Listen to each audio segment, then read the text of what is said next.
Hey, Leanna, it's so nice to have you on the show today. How are you doing? Doing great. Excited to speak with you and see where the conversation goes. Awesome. I like that. And thank you so very much for being here. You see, I truly appreciate it. And you see, Leanna, oftentimes I love to thank my guest for two things. Okay. And I do this so often to the point where it has become an anthem for me. So, firstly, Leanna, I want to say thank you so very much for investing in yourself. You see, you are on this platform right now because you did invested in yourself. And oftentimes, Leona, I love to make reference to the amazing mango tree. They say some months back, I was on a particular road, and just by the roadside, there was this very tall, unattractive mango tree. And I use the word unattractive because the mango tree's got no mangoes on it, and the leaves were all dry. So I just walked past it and I went my way. But you see, Leona, just recently, I was on that same road. And this time around, a lot's changed about the mango tree. You see, the mango tree caught my attention pretty good from a distance. And immediately, I got the urge to move so close to it, of which I did. And it wowed me. Because now the mango tree's got a lot of mangoes on it, beautiful green leaves and healthy branches. And not just mangoes now, Leona. I'm talking about ripe mangoes. It was such a lovely moment that day. I was so, so excited. Here is my point. The fact that you dedicated your time, energy, and resources to becoming the amazing Leanna that you are today, that alone has made it really impossible for me to skip you. And that's why you see you got the request from me to be on the show because I was attracted to the fruit of all that you're doing. Your philosophies, your insight, how you are offering your solutions, the impact your work is having. These stuffs are amazing. And just before you got the request from me, I said to myself, I've got to benefit from these beautiful things Leona is doing. Not only me now, but even the audience. And here we are today with the amazing Leona. So thank you so very much for doing that yourself. And secondly, thank you for saying yes to the invite. Because if you had said nope, there was nothing Elisha could do about it. Thank you so much. Of course, it's my Beautiful. pleasure. Okay, so let's guess. Yeah, beautiful, beautiful. Okay, so let's get started. Sorry about the delays, my network and all. I'm quite excited to have you on the show, Leanna, for two reasons. Firstly, my interest in knowledge seeking. I believe in order for one to transition from a terrible situation to that of a beautiful one, Leanna, I believe it takes the application of knowledge, quality information, and not just knowledge now, but the application of it. And you see, ever since I discovered that light in the Hebrew means knowledge and darkness means ignorance, I've been so keen to knowledge seeking. Why? Because I do not want to remain in the dark. So that's going to make our conversation today very important to me and even to the listeners. The second reason why I'm excited to have the amazing Leanna on the show is for the sake of the listeners. You see, Leanna, we live in an age where information is as abundant as grains of sand. We've got a lot of information flying out there. So these folks trust me for quality, eye-opening, and very important information, of which I am totally convinced that our conversation is going to be insightful and impactful. So for that reason, let's get started with your introduction. Diana, talk to us about your personal or professional journey, because right now we are so curious. We want to know how Leanna got here. Then afterwards, I've gotten some beautiful questions for you. Okay, Leanna, over to you. Okay, thank you. Thank you. It's an honor to be here and to speak to the viewers and just be in front of people and in hopes to increase hope and invoke hope in somebody. So I had a family member that was really struggling with addiction, and while I grew up with a father who struggled with addiction, then married someone who also struggled with addiction, I was very familiar with it, and that led me to want to help at a treatment center. and I volunteered to facilitate groups and individual sessions. This was after I already went and studied hypnotherapy. And so I had the tools and I had the ability, and going through hypnotherapy school was super helpful and it was transformational. And so I was already ready. I feel like God was preparing me to do the work. So I volunteered at the treatment center for drugs and alcohol recovery, and I loved it. I never thought that I would become a hypnotherapist or do this line of work. This is something that I believe now that was a plan, God's plan all along for me, since I had all the experiences in my own struggle with depression, anxiety, and fear, and just a sense of feeling like I don't belong. I didn't feel connected. And that was like my biggest struggle, I would say, is just feeling like alone in this world and not feeling accepted or understood, really. So that was a big struggle. And I struggled with a lot of fear and anxiety. And, taking chances and taking risks was not an option because it was too scary and overwhelming. But so through hypnotherapy school, which, I got into by mistake, but really I was supposed to be there. The only reason I looked into it was because I was curious and I was practicing law of attraction at the time. And so law of attraction says, things are going to appear on your path. And even if you never thought that you can do it or ever imagine yourself experiencing, you still have to go give it a try. So I followed that and I tried that. So that's how I ended up being in hypnotherapy school, because for me, it was like woo-woo, I thought people would think I'm going nuts if I'm going to go to hypnotherapy school, because I was always very skeptical about a lot of things. So since my experience working at or volunteering at a rehab center for people in recovery from substance abuse, I realized that, this was something that I loved to do.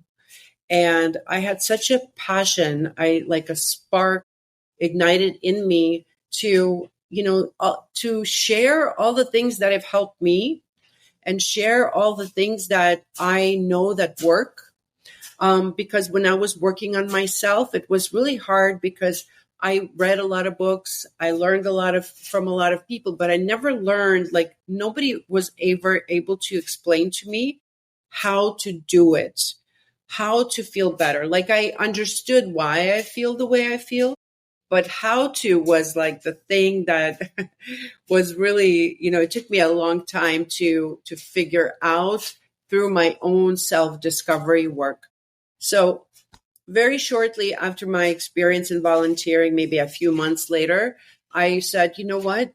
I think this is what I'm supposed to do, like, and help people in this way. And so I started looking for work as a hypnotherapist. And normally for hypnosis, it's not something that, it's not like a profession that is, people hire for. But this one drug and alcohol treatment center was hiring. And I applied for it. And I went in for an interview and I got hired like almost immediately. And so I worked there for 10 years. 10 years working with people with individuals, private one-on-one sessions and doing groups. Just was pretty incredible. I mean, I'm still in my practice, obviously, but, because I've left the center since. This was like 3 years ago since I left, because my private practice got just busier. And, so it's fascinating. And my thing is I have hope and belief that people can heal. no matter where they are in life, where they are physically, emotionally, in their addiction. I have hope for every person that comes in front of me. And so that, because I know that miracles are possible, I know that change is for real, because I experienced it myself, and I've seen family members overcome addiction and have very beautiful lives. And I've seen thousands of people that I worked with, go through a process. And everybody's time is different. Everybody's timing for healing, wisdom, for awareness is different, but everybody's on a journey. I, you know, I'm here and I support people on wherever they are. I specialize now in addiction recovery, obviously, but I work on healing the root cause of addiction, of why people use.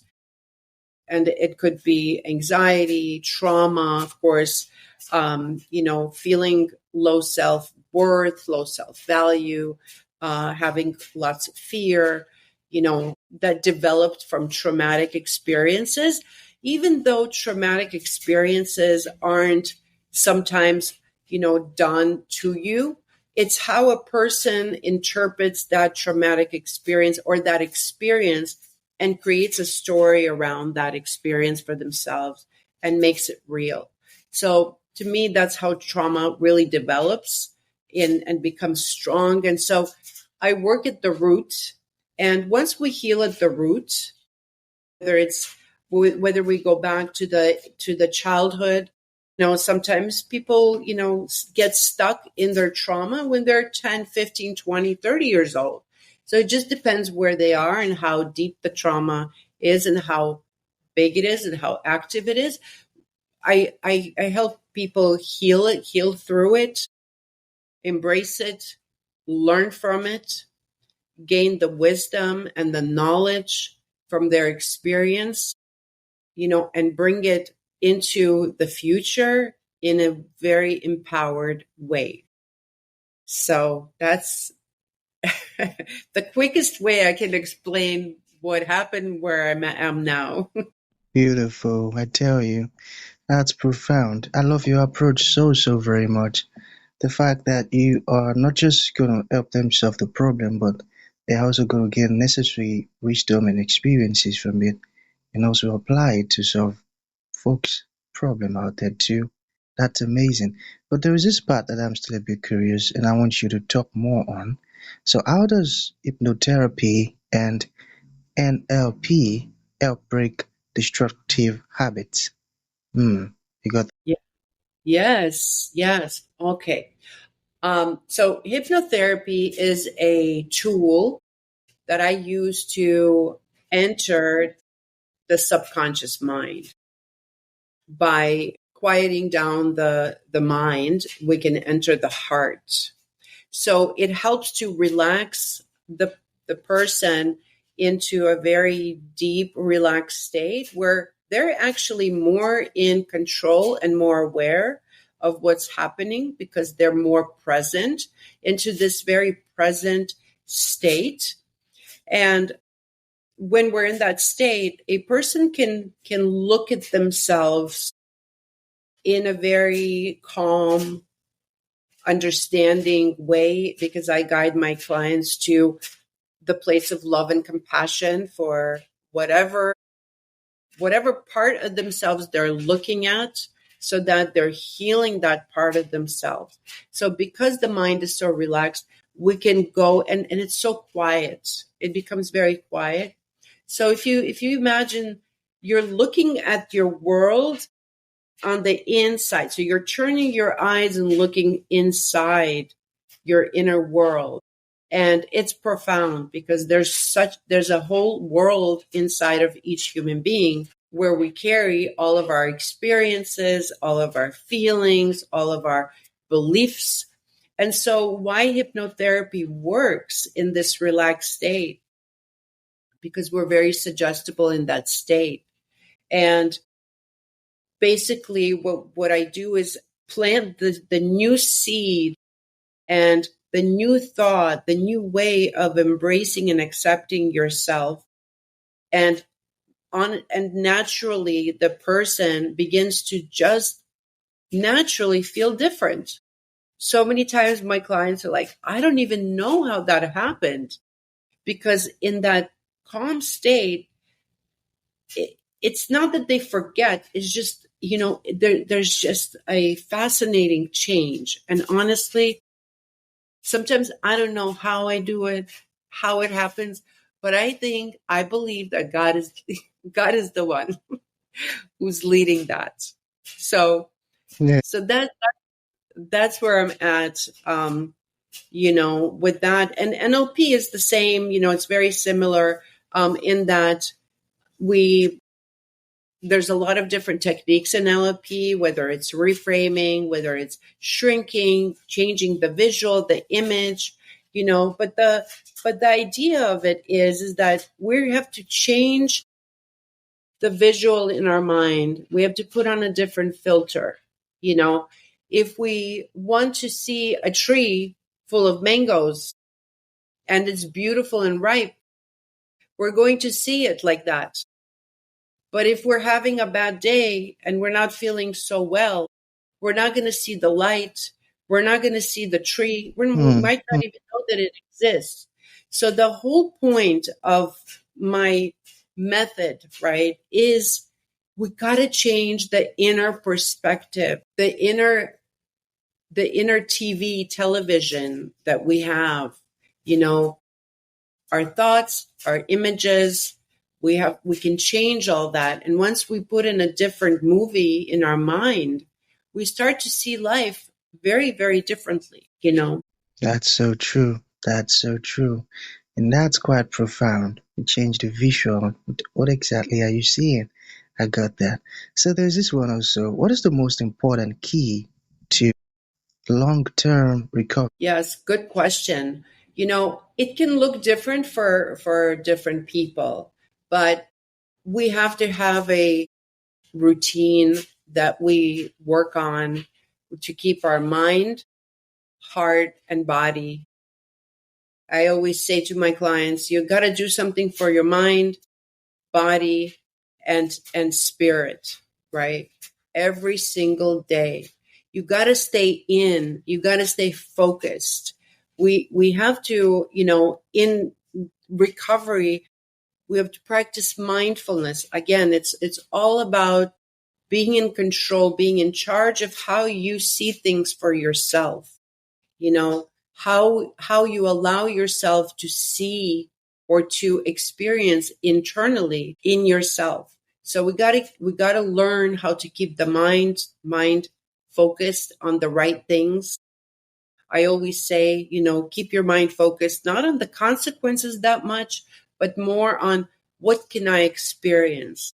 What better can I do?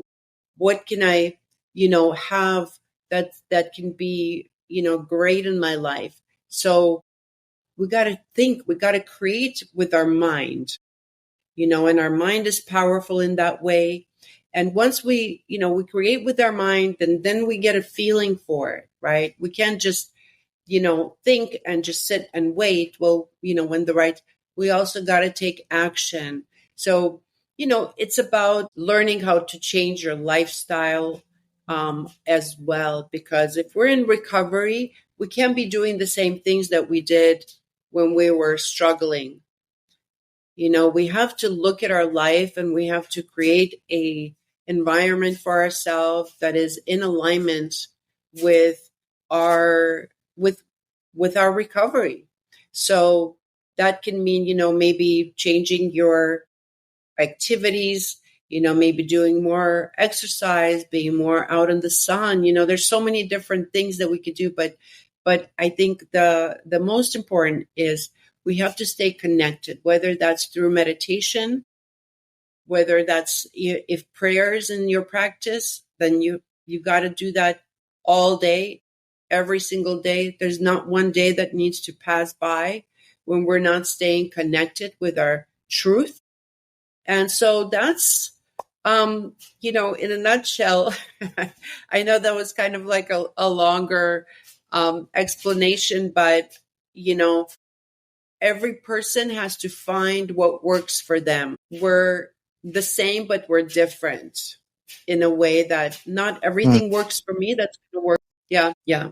So that's my when I work with people in recovery, especially with addiction, we create a plan for an improved lifestyle where you're living from your natural gifts and abilities, and you're creating a plan of how you're going to go and experience it and live it in your life, and how you're going to invite it into your daily movement as you move forward in your recovery. Beautiful, beautiful, beautiful. I love that. What makes your work and your approach unique? Those folks who would like to reach out to you, join your programs, or learn more about everything we've discussed, how can that be possible? Absolutely. So I actually offer free consultations, and they can reach me at my website. It's LEANNA LAPIDUS.com. And that's just my first and last name. And also on Instagram, I'm Leanna Lapidus Hypnotherapy. So I offer individual sessions. I offer sessions online. I offer sessions in person for people who live in Los Angeles. And I also have a few online courses that I offer. This beautiful stuff, sweetheart. Thank you so much. It means a whole lot. Thank